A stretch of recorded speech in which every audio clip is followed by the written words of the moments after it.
Get ready with me for Godavari and temple. Parrot green and white కాంబినేషన్లో ఉన్న చుడీదార్ని వేసుకుందాం అనుకుంటున్నాను. అయితే ఇది కంప్లీట్ ఓల్డ్ మోడల్ బట్ చాలా బాగుంటుంది. నాకు చాలా కంఫర్ట్ అండ్ చాలా నచ్చుతుంది.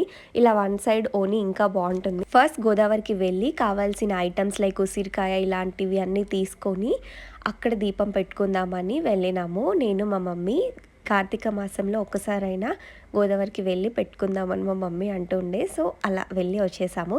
ఇంకా తర్వాత సాయిబాబా టెంపుల్కి వెళ్ళి మంచిగా దర్శనం చేసుకొని అక్కడ ఉసిరి చెట్టు కింద దీపం వెలిగించి మా మమ్మీ గోదావరి స్నానం చేసింది. నేనేం చేయలేదు, నార్మల్గానే ఇంటి దగ్గర చేసేసి అలా దీపం పెట్టుకున్నాము. నేను మా మమ్మీ చాలా ఇయర్స్ తర్వాత సాయిబాబా టెంపుల్కి వచ్చినాము. నేను రెగ్యులర్గా సాయిబాబా టెంపుల్కి వెళ్తుంటా బట్ మా మమ్మీతో చాలా తక్కువ. మేము వెళ్ళింది థర్స్డే, సో అన్నదానం ఉంటుంది అండ్ ఇంట్రెస్ట్ ఉన్న వాళ్ళు అమౌంట్ ఇవ్వచ్చు కదా. సో మా మమ్మీ సమ్ అమౌంట్ ఇచ్చి ఇంకా లేట్ అవుతుందని చెప్పి ఉండలేదు బట్ కాసేపు కూర్చొని రిటర్న్ అయ్యాం.